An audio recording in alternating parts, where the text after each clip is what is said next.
ॐ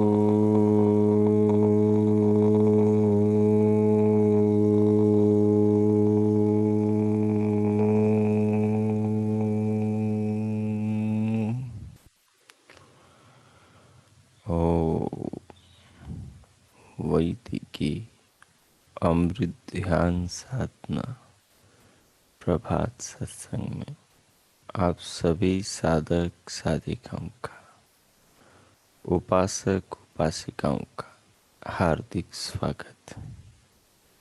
आइए पूर्व की भांति आज के ब्रह्म मुहूर्त में, आज की ब्रह्म वेला में भी हम उन महान प्रभु पार ब्रह्म परमेश्वर के जगदाधिपति जगदीश्वर के सर्वशक्तिमान निराकार निर्विकार सर्वज्ञ महाप्रभु सच्चिदानंद स्वरूप भगवान के महान गुणों का गान करते, उनकी कृपाओं को, उनके स्नेह को, उनके उपकारों को, उनसे मिले जीवन को अनुभव करते हुए भगवान के जगत को, जीवन को, संसार को और शरीर को ध्यान द्वारा अपने चिंतन में लाते हुए प्रभु के प्रति हृदय में कृतज्ञता, श्रद्धा, समर्पण के भाव अनुभव करें। इसी को भक्ति कहते हैं, इसी को साधना कहते हैं। यही आराधना है कि सच्चे अर्थों में भगवान की ज्ञान विज्ञान,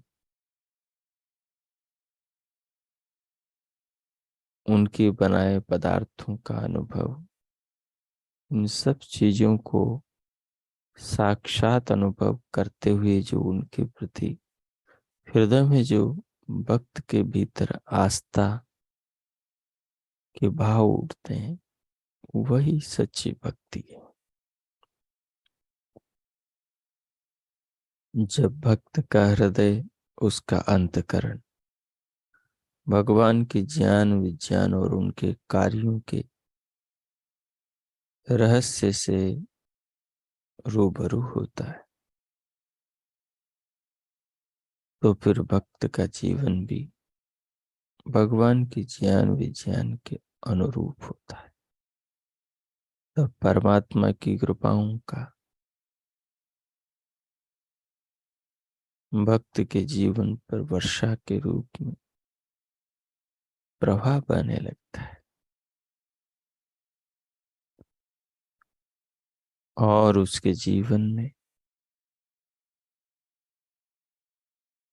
सब ओर से दिव्य अनुभवों की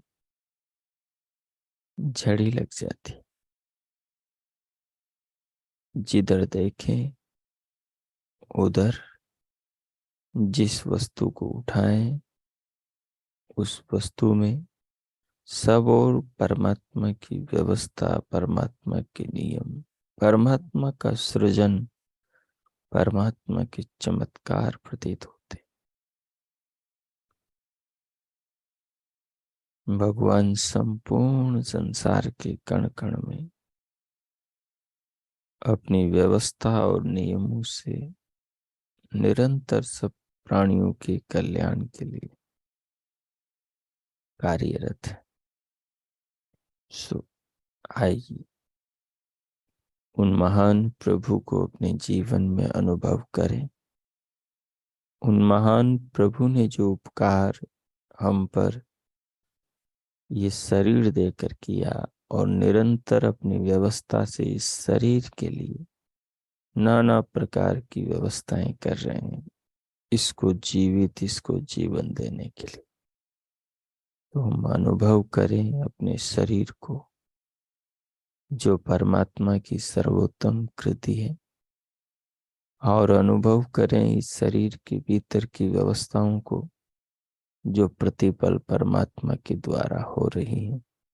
और अनुभव करें इस शरीर को जीवन देने वाले उन पदार्थों को, जिनको सृष्टि में भगवान निरंतर बना रहे हैं। जितने भी खाद्य पेय पदार्थ हैं, पृथ्वी, जल, अग्नि, वायु, आकाश, सूर्य, चंद्रमा है, जो भी कुछ धरा पर अंदर बाहर विद्यमान है, सब भगवान की महिमा है, सब भगवान की व्यवस्था है, सब भगवान की कृपा है। सो आइए उन महान प्रभु की इस लीला को, इस रचना व्यवस्था को, जगत संचालन के नियमों को ध्यानस्थ होकर जीवन में, जगत में, शरीर में, संसार में अनुभव करें। जिस किसी आसन में आलती पालती में बैठे हैं, उसे व्यवस्थित कर लें। कमर, पीठ और गर्दन को सीधा कर लें, सहज रखें।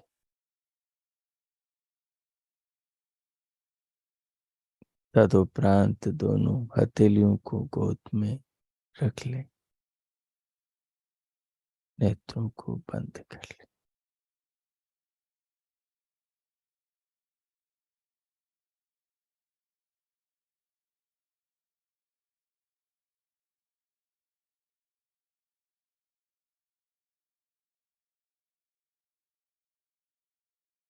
सिर से पांव तक, पांव से सिर तक पूरे शरीर को अनुभव करें।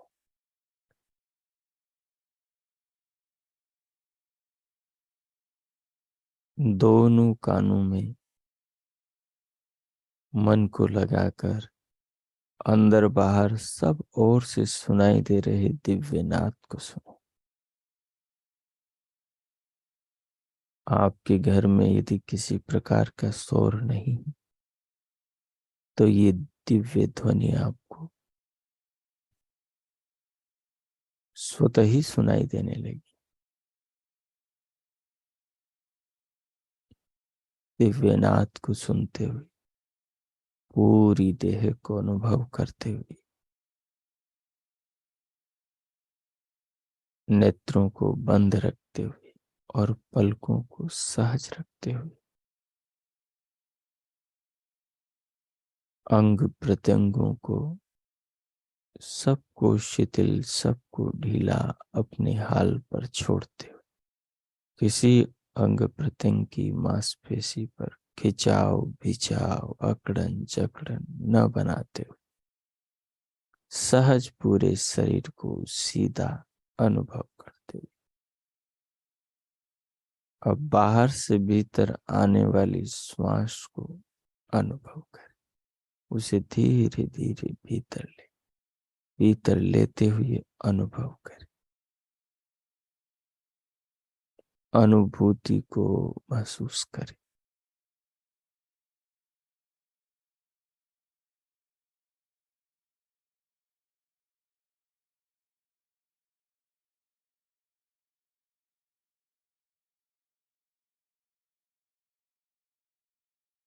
भीतर भर लें अनुभव के साथ। कोई जल्दबाजी न करे, पूरी तरह धैर्य रख, जितना धैर्य रख सकते हैं उतना रख।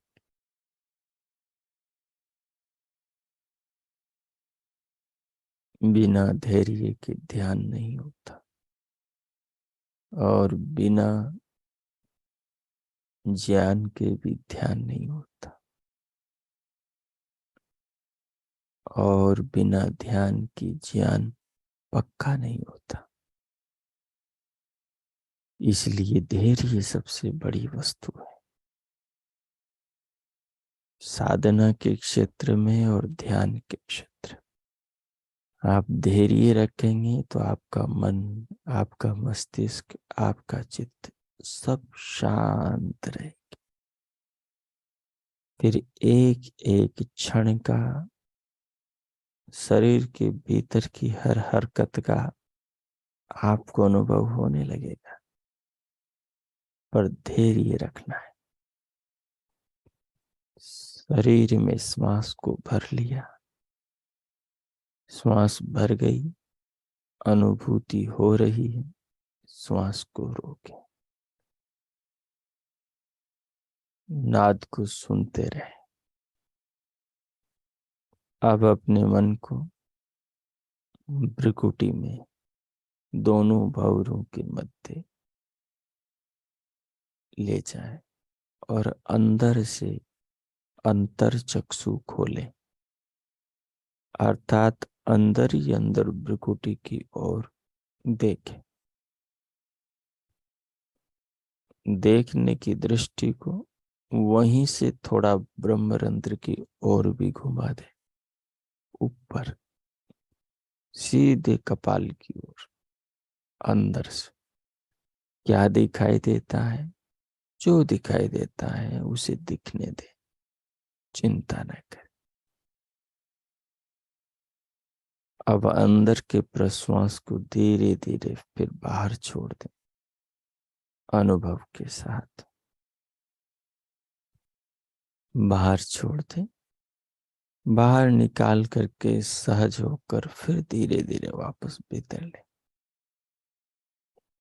अनुभव के साथ। ये 2-3 बार ऐसे करेंगे।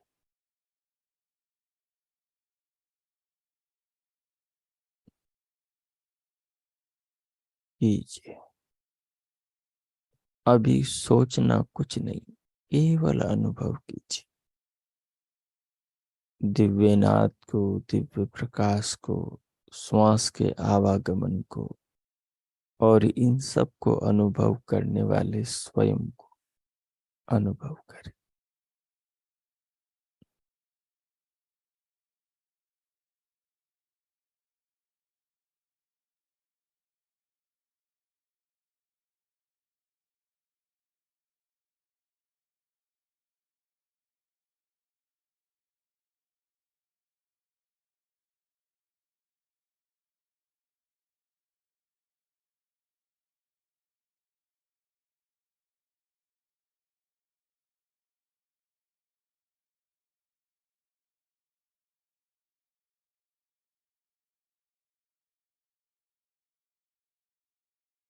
अब भीतर जब प्राण को रोकें, उन्हीं क्षणों में मानसिक रूप से मन ही मन में परमात्मा के, जिस शरीर को आप अनुभव कर रहे हैं उस शरीर के निर्माता भगवान के, जिस जीवन को आप अनुभव कर रहे हैं, जीवित अवस्था में शरीर के साथ स्वयं को अनुभव कर रहे हैं, इस जीवन को देने वाले परमात्मा के निज नाम ओम का मानसिक रूप से मन ही मन में जाप करेंगे, श्वास को भीतर रोककर, और शरीर को, नाद को, सबको, स्वयं को अनुभव करते रहे। 5 मिनट इस प्रकार करेंगे। जब प्रश्वास छोड़ने का मन करे तब छोड़ दे, फिर से लें, रोकें, दिव्य प्रकाश ब्रह्मरंध्र में देखें, प्रकृति में देखें, दिव्यनाद भीतर सुने, कानों के आकाश में, और मन में परमात्मा के नाम का सुमिरन करें। और सुमिरन का प्रभाव, मानस जप का प्रभाव पूरी देह में अनुभव करें। भगवान से मिले जीवन को अनुभव करें, भगवान से मिले शरीर को अनुभव करें। इन सब को अनुभव करने वाले स्वयं को, अपनी आत्मा को अनुभव करें और प्रभु के प्रति कृतज्ञ बने रहें। इस जीवन का वास्तविक जो उद्देश्य है, उस उद्देश्य के संस्कार अपने अंतःकरण पे डालते रहे। पूरे आनंद के साथ 5 मिनट व्यतीत करें। अपने अंतःकरण को इन आध्यात्मिक अनुभूतियों के संस्कारों से संस्कारित करें। यही मुक्ति के मार्ग की ओर ले जाने वाले। ओ कीजिए।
ओ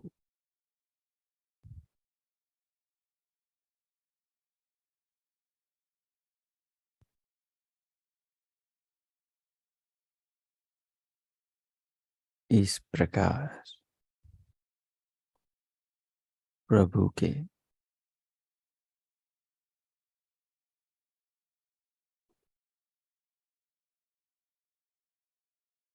स्वरूप को, उनकी व्यवस्था,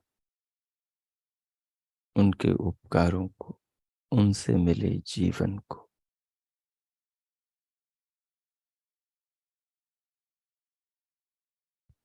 अनुभव करते हुए, उनके निज नाम का मानस जप करते हुए, देह में दिव्य नाद, दिव्य प्रकाश को अनुभव करते, पूरे शरीर में स्वयं को, स्वयं के द्वारा देह के अंतर्गत सभी अनुभवों को अनुभव करते हुए, अपने चित्त को संस्कारित करते हुए, इस ज्ञान विज्ञान भगवान के नाम स्मरण से अपने आत्मा को पवित्र करते हुए, इन क्षणों के पावन सदुपयोग से अपने अंतःकरण को महान बनाते हुए, अब इन पावन भावों को हृदय में धारण करते हुए, परमात्मा के प्रति कृतज्ञता और श्रद्धा के भाव रखते हुए, और जो अनुभव किया है उन सब अनुभवों से स्वयं को युक्त और आत्मानुभव से स्वयं को इन सब से पृथक समझते हुए, आत्मा सबका अनुभव करने वाला है। जड़ वस्तु में आत्मा का अनुभव नहीं कर सकती। अनुभव का गुण केवल चेतन में होता है। तो अब तक जो भी आपने अनुभव किया देह में, वो सब अनुभव करने वाले आप हैं, हम हैं। इस तत्व को साथ लेकर अब भीतर से स्वयं को बाहर स्क्रीन पर लाएंगे। उसके लिए दोनों हथेलियों का आकर्षण करें, मुखमंडल का स्पर्श करें, फिर उंगलियों के मध्य से भीतर से बाहर आए और स्क्रीन पर देखें।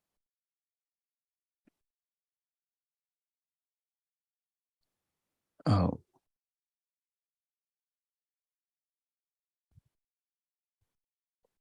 हमारा श्वेता स्वतर उपनिषद का स्वाध्याय चला आ रहा है, जिसके अंतर्गत छठे अध्याय का 8वां श्लोक आज हम पढ़ेंगे। इस श्लोक के अंदर उन महान भगवान की अनंत शक्तियों का भंडार बताया गया है। अर्थात इस श्लोक के चिंतन मनन से भगवान की अनंत शक्तियों का, उनके सामर्थ्य व्यवस्थाओं का चिंतन हम कर सकते। बीज रूप में वो संकेत यहाँ विद्यमान है। इनका हम विस्तार ध्यान के द्वारा ध्यानस्थ होकर और जगत में विवेक चक्षु खोल करके कर सकते हैं। श्लोक इस प्रकार है। न तस्य कार्यम करणम च विद्यते, न तत्समश्चाभेदिकश्च दृश्यते, परास्य शक्तिर्विविधैव श्रूयते, स्वाभाविकी ज्ञान बल क्रिया च। करें न तस्य कार्यम करणम च विद्यते, न तत्समश्चाभेदिकश्च दृश्यते, परास्य शक्तिर्विविधैव श्रूयते, स्वाभाविकी ज्ञान बल क्रिया च। तस्य कस्य परमेश्वरस्य, उसका कोई, किसका, परमात्मा का, तस्य उस परमात्मा का, कोई, कार्यम कार्य, च और, करणम कारण, अवयव या उपकरण, न विद्यते नहीं दिखाई देता, नहीं है, उस परमात्मा का कोई कारण नहीं है। जैसे घड़े का कारण मिट्टी होता है, मकान का कारण मटेरियल होता है, वस्त्र का कारण उसके तंतु, उसके अवयव होते हैं, उसी प्रकार उस परमात्मा वस्तु का कोई कारण दिखाई नहीं देता।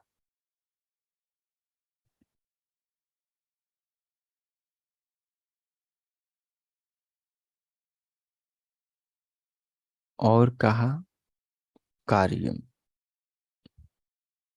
उस परमात्मा का कार्य तो सारा का सारा संसार है, लेकिन वो किसी कारण वस्तु से बना हो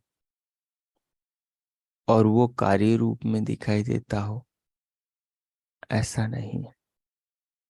जैसे हम आत्मा है, हम स्वयं हैं, इसलिए स्वयं को अनुभव कर सकते हैं,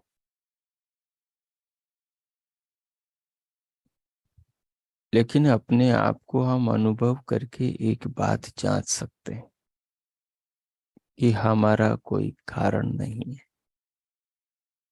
हम स्वयं ही कारण है। हमारा कोई कारण नहीं है, हम किसी से बने नहीं, क्योंकि बनने वाली जो वस्तु है उसमें अपना ज्ञान नहीं होता, उसे अपना बोध नहीं होता, वो स्वयं अपना निर्णय ले या बदल नहीं सकती। पंखा बना है, वो नहीं जानता कि वो बना है, वो नहीं जानता कि उसे चलना है या बंद होना है, वो नहीं जानता कि उसको कब चलना कब नहीं चलना, क्योंकि उसमें चेतना नहीं। वो एक निश्चित दिशा में घूम सकता है, वो अपनी इच्छा से न रुक सकता, न चल सकता, न उल्टा घूम सकता। इसको जड़ता कहते हैं, इसको पराधीनता कहते हैं, इसको अचेतनता कहते हैं। परंतु परमात्मा वो तो चेतन है, जैसे हम चेतन है। हम अनुभव कर रहे हैं ना स्वयं को, अपने शरीर को, परमात्मा भी स्वयं को अनुभव करते और अपने इस रचे जगत को और समस्त अपने द्वारा की जा रही सब सृष्टि की व्यवस्था को अनुभव करते। वो इन संसार की सब वस्तुओं को बनाते हुए दिखाई नहीं देते, जैसे हम बनाते, मकान बनाते। अब ये सब मनुष्यों को दिखाई दे रहा है कि आप मकान बना रहे हो, आप कपड़ा सिल रहे हो, स्वेटर बुन रहे हो, तो ये सबको दिखाई दे रहा है, जो भी देख रहा है आपको, कि आप ये काम कर रहे हो। लेकिन ऐसे परमात्मा दिखाई नहीं देता।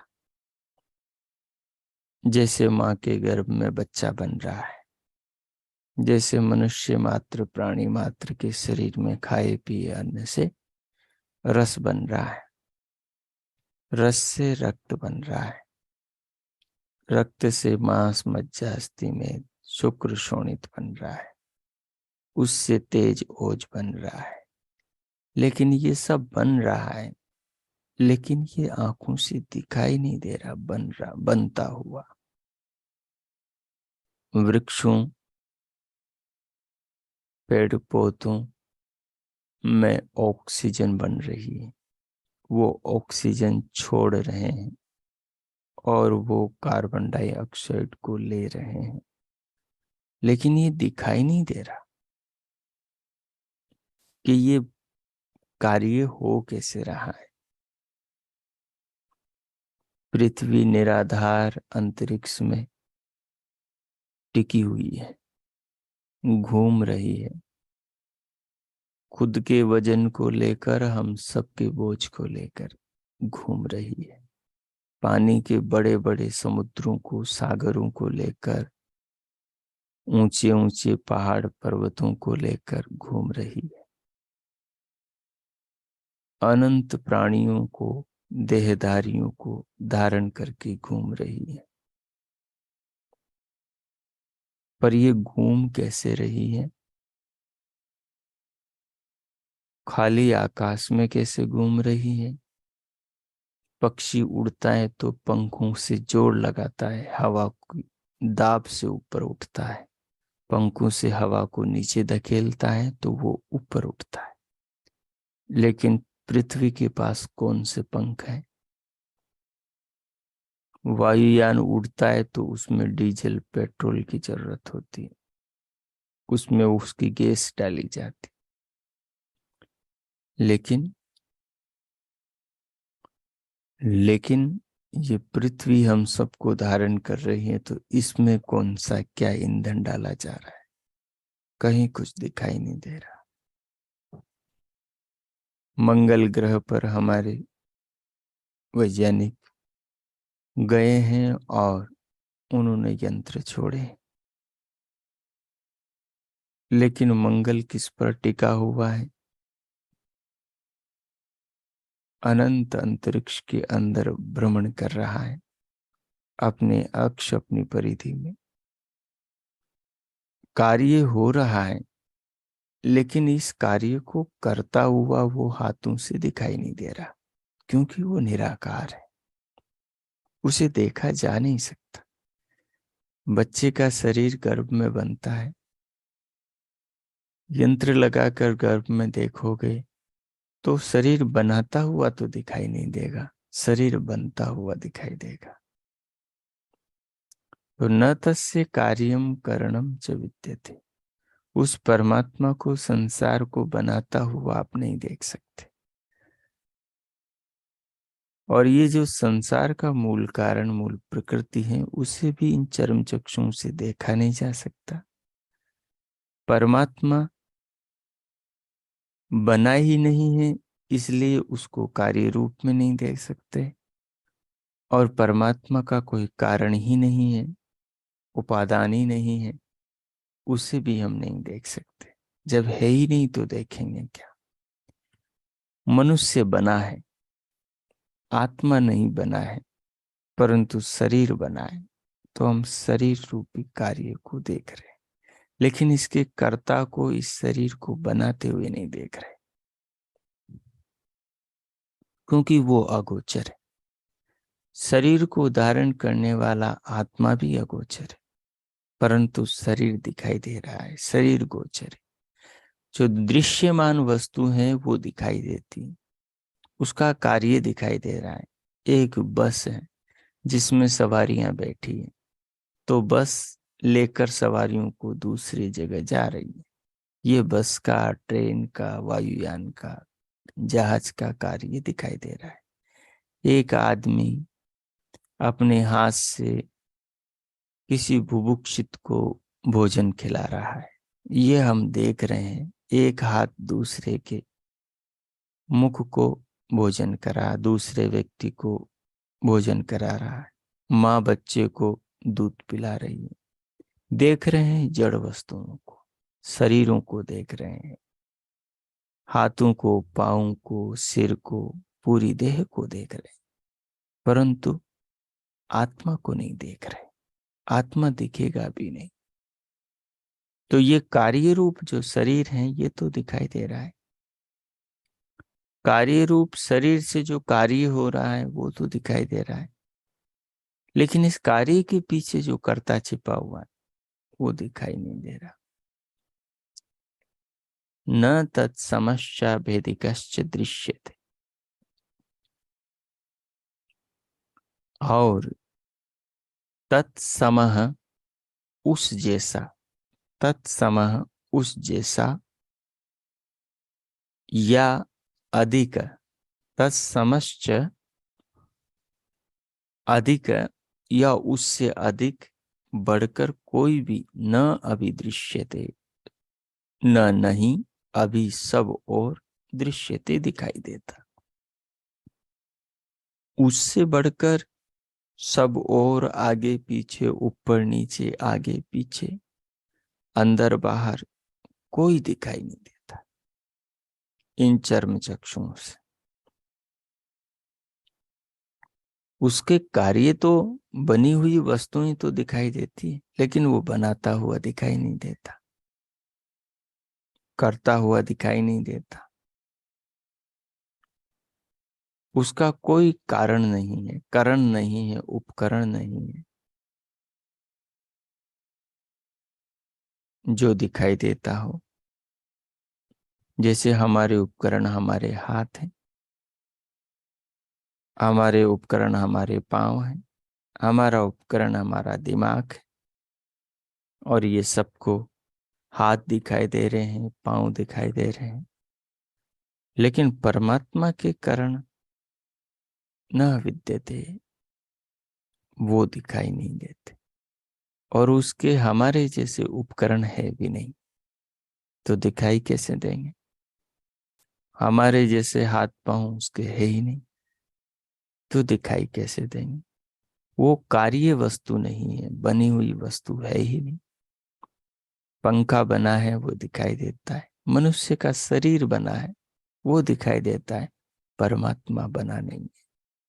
बनता वो भी हमारे तरह शरीर वाला, तो वो कार्य वस्तु होता और वो दिखाई देता। हमारा शरीर कार्य वस्तु है, बना है, दिखाई देता है। सब संसार को बनाने वाला भगवान है। मनुष्य कोई वस्तु बनाता है तो उसको बनाने का जो साधन है उसको वो देखता है, सब देखते हैं। मकान बनाने वाला छेनी से, हथौड़े से मकान को बनाता है, कई उपकरणों से, तो वो उपकरण, करण, साधन दिखाई देते। परंतु परमात्मा कैसे पृथ्वी को, सूर्य को, चंद्रमा को, पानी को, अग्नि को, वायु को, आकाश को, वृक्षों को, पेड़ पौधों को, इनके बीजों को, मनुष्यों के शरीरों को, शरीरों में रस, रक्त, मांस, मज्जा, अस्थि में धातुओं को, शुक्र शोणित को, शुक्र शोणित से आत्मा के लिए नए शरीर को कैसे बनाता है?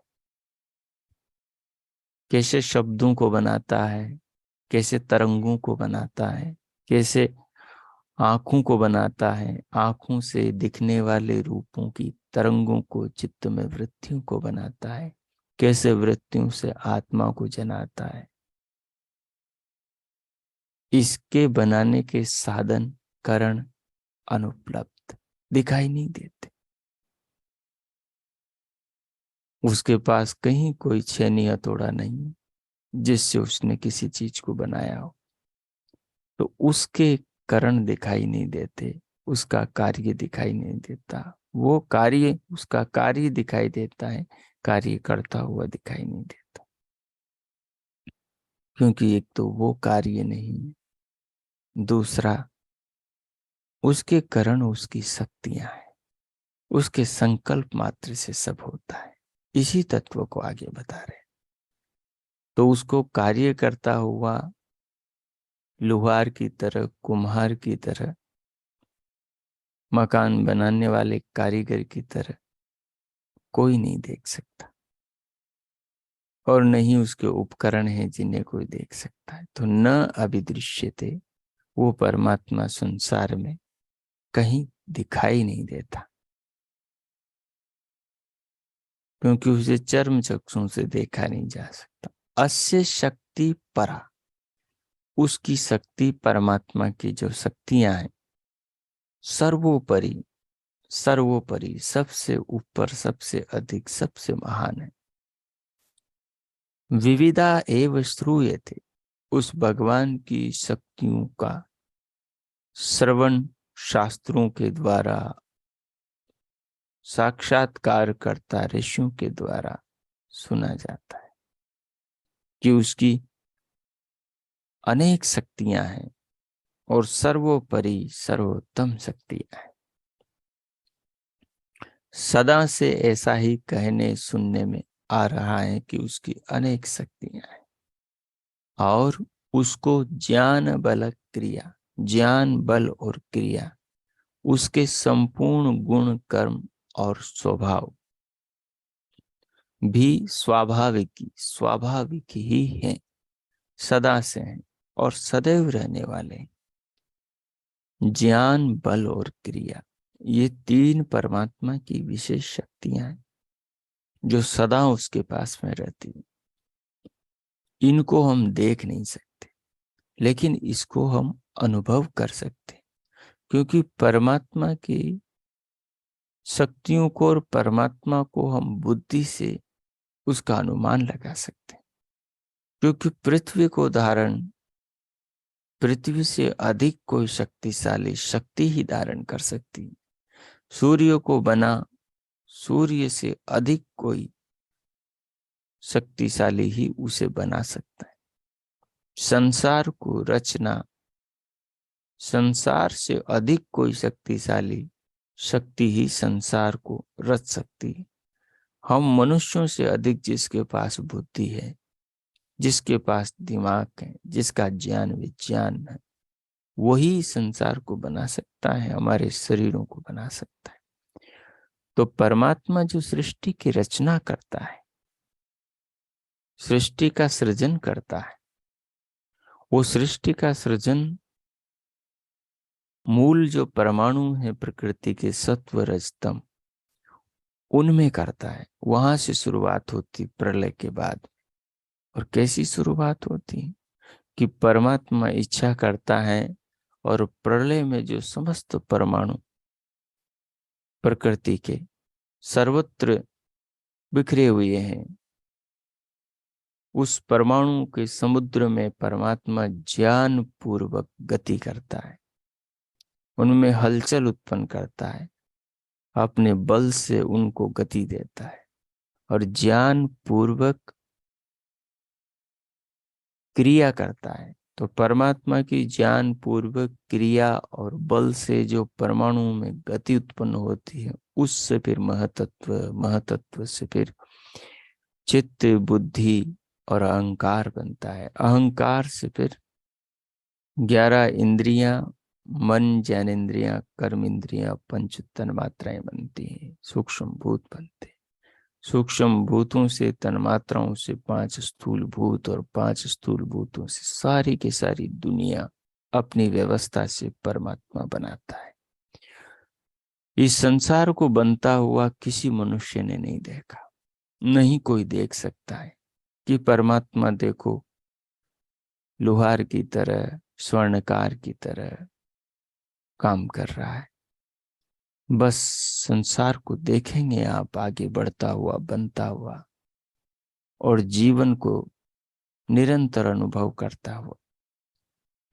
लेकिन सारी व्यवस्थाएं, सारे पदार्थ तो सामने हैं, लेकिन इनके बनाने की प्रक्रिया जो है, वो जो क्रिया सूक्ष्म रूप से चल रही है, उसे हम साक्षात देख नहीं सकते, अनुभव कर सकते हैं, बुद्धि के द्वारा देख सकते हैं। तो इस प्रकार से इस तत्व को हम समझेंगे कि जो परमात्मा है, एक तो परमात्मा जड़ वस्तुओं की तरह किसी उपादान वस्तु से बना नहीं, क्योंकि वो चेतन है। जैसे हम आत्मा नहीं बने, वैसे परमात्मा भी नहीं बने। दूसरी चीज, संसार को परमात्मा बनाता हुआ दिखाई नहीं देता है, क्योंकि वो निराकार है और निराकार होने के कारण से ही संसार के जो मूल परमाणु हैं उनको पकड़कर उनसे, उनमें गति डालकर उनसे नाना वस्तुएं बना सकता है। तो वो बनाता हुआ दिखाई नहीं देता, वस्तुएं बन जाती हैं, बनती चली जाती हैं, तो हमें दिखाई देती रहती हैं। इसका मतलब है वो न दिखाई देता हुआ दिखाई देने वाली वस्तुओं को प्रतिपल बना रहा है। जैसे आत्मा दिखाई नहीं देता, लेकिन न दिखाई देता हुआ आत्मा दिखाई देने वाले शरीर को प्रतिपल गति देता है। गर्दन घुमाता, हाथ पांव से चलता फिरता, मुख से बोलता, श्वास लेता, ये सब किस कारण से हो रहा है? न दिखाई देने वाले आत्मा के होने के कारण से शरीर में ये सब हो रहा है। ऐसे ही न दिखाई देने वाले परमात्मा के होने से संसार में सब गतिविधियां, सारे कार्य चल रहे हैं। सूर्य, चंद्रमा, अन्य लोक लोकांतर, सब। और ये सब जो चल रहे हैं, ये परमात्मा की जो ज्ञान, बल और क्रिया, जो ये शक्तियां हैं, इन्हीं के द्वारा सब जगह। जैसे हम संकल्प करते हैं और हमारा मन पांव से सिर पे पहुंच जाता है, संकल्प करते हैं और हमारा मन किसी अतीत की घटना में पहुंच जाता है, जो इसका संस्कार, जिसकी स्मृति हमारे चित्त के सागर में पड़ी हुई है, उसको ढूंढ लेता है तत्काल। ये सब बुद्धि को जो बल दिया, ये जो मन को शक्ति दी, ये सारी शक्तियां परमात्मा से ही आती।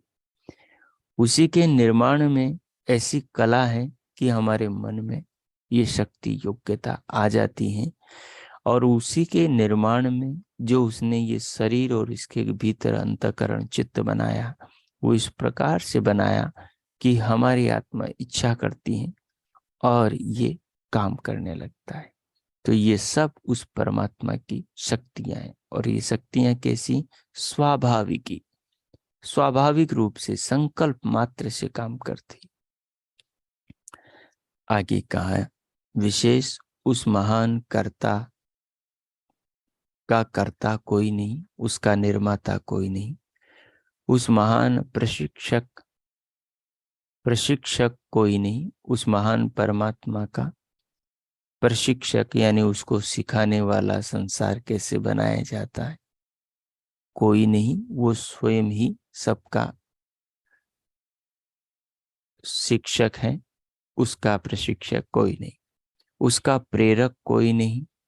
उसको प्रेरणा देने वाला, हमारे को प्रेरणा देने वाला परमात्मा, उसका ज्ञान, वेद, शास्त्र, हमारे गुरुजन सब है, माता पिता आदि। उसका ज्ञान, उसका बल, उसकी क्रिया, उसके विविध प्रकार के सब गुण, कर्म और स्वभाव उसके अपने ही हैं, किसी और के नहीं। जैसे हमारे जो शक्ति सामर्थ्य हैं, वो सब प्रभु के, उसकी व्यवस्था, उसकी कृपा से हमारे देह में ये प्रकट हुए हैं। तो इस प्रकार से इनका चिंतन हम करेंगे। और ये श्लोक बहुत ही प्यारा है, इस पर आप दिन में विचार करें, चिंतन करें। अब मैं मौन होता हूँ, 2 मिनट मन लगाकर श्लोक के भाव को आत्मसात करें और प्रभु का मन ही मन धन्यवाद कीजिए। ओम कीजिए।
ओ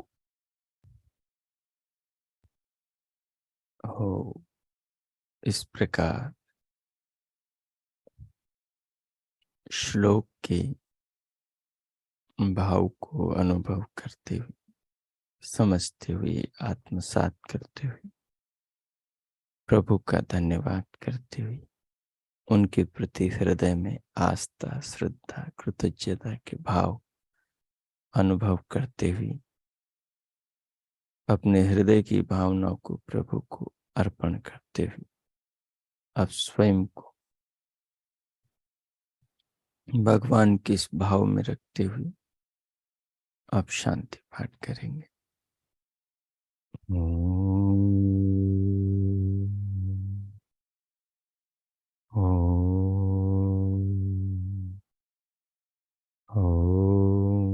शांति शांति शांति। ओम। ओ आज का आप सबका दिन शुभ हो, मंगलमय हो। प्रभु सबका मंगल करे। सबके लिए बहुत बहुत मंगल कामना, शुभकामना। इति ओम। स्वयं को सहज करें, दोनों हथेलियों का घर्षण करें, मुखमंडल का स्पर्श करें, स्वयं को सहज करें, भीतर से बाहर आए। ओ आज का आप सबका दिन शुभ हो, मंगलमय हो। प्रभु से सबके लिए बहुत बहुत मंगल कामना। इति ओम।